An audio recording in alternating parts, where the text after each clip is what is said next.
Hello guys, চলে এলাম একটা মিনি ব্লগ নিয়ে।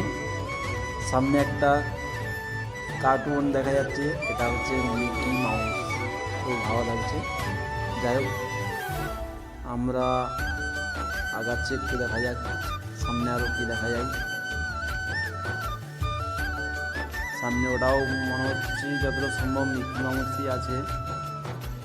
হ্যাঁ, ঠিক আছে, এটাও মিকি মাউস আছে।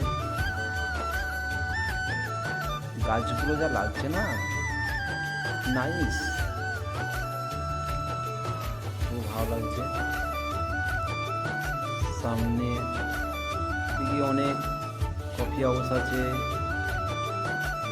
রেস্টুরেন্ট আছে, বাচ্চাদের দোলনা আছে। খুব ভালো লাগবে, তোমরা বাচ্চাদেরকে নিয়ে আসতে পারো। সব জায়গা বাচ্চাদের ফেভারিট, আমারও খুব ভালো লাগবে। এটা কি আমি বলতে পারছি না, এই কার্টুনটা তোমরা জানলে কমেন্ট করে জানাবে। আমরা গুহার মধ্যে ঢুকে পড়লাম, কিন্তু না না, এটা গুহা নয়। এটা দু সাইডে গাছ লাগানো আছে, ঝাউ গাছ। ঝর্ণার কিছু সিস্টেম করা আছে, আমরা বুঝতে পারছি না। যাই হোক, সামনের দিকে পাথর দিয়ে সাজানো আছে, এইখানেও হয়তো ঝর্ণা সিস্টেম করবে।